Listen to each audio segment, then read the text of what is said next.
వాక్యం ఎప్పుడు కూడా మనల్ని హెచ్చరిస్తూనే ఉంటుంది. మనం నువ్వు జాగ్రత్తగా ఉండాలని, లేదంటే అవతల వ్యక్తి మాటని మనం నమ్మేటప్పుడు కానీ మన మనస్సాక్షి మన మీద మనకి బోధిస్తూనే ఉంటుంది. కానీ కొన్ని సార్లు ఏం చేస్తామంటే మనం తోసుకుని తిరుగుతాం. అలాంటప్పుడు నిజంగా మనం నష్టపోతాం కదా.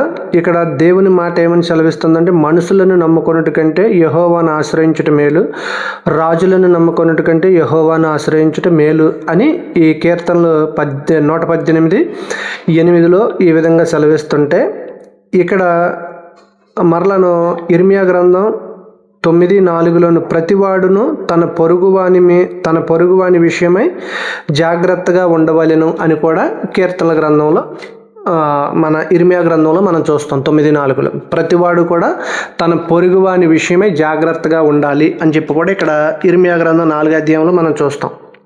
ఎందుకంటేనే మీలో ప్రతివాడును తన పొరుగువాని విషయమై జాగ్రత్తగా ఉండవలెను, ఏ సహోదరుడును నమ్మదగిన వాడు కాదు, నిజముగా ప్రతి సహోదరుడును తంతరగొట్టెయి ఉన్నాడు అని చెప్పేసి ఇర్మియా గ్రంథంలో మనం చూస్తాం కదా. ప్రతి సహోదరుడు కూడానంట తంతరగొట్టెయి ఉన్నాడంట. ఏంటి అంటే మనము గుడ్డిగా నమ్మేయకూడదు అనే దేవుని వాక్యం కూడా చెబుతుంది. నమ్మి బొక్కబోర్ల పడ్డాక లెగిసి దులుపుకునే కంటే దేవుడు చెబుతున్న మాటకి లోబడి దేవుని యొక్క మాట మనము వినగలిగితే నష్టపోకుండా ఉంటాం. ఎందుకంటే నేను ఇలాగా చాలా పెద్ద అమౌంట్లే నష్టపోయాను.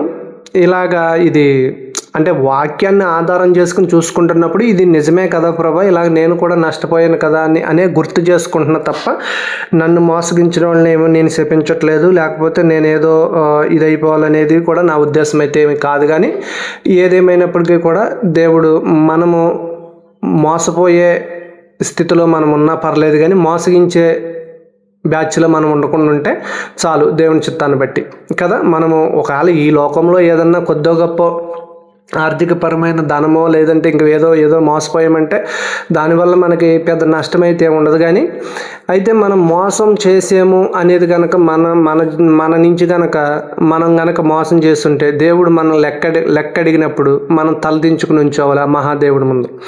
కాబట్టి ఆ యొక్క మోసము అనేది ఏంటంటే నష్టం అనేది జరుగుతుంది కదా, కష్టం అనేది పోతుంది, నష్టం అనేది జరుగుతుంది. ఇలాగ కూడా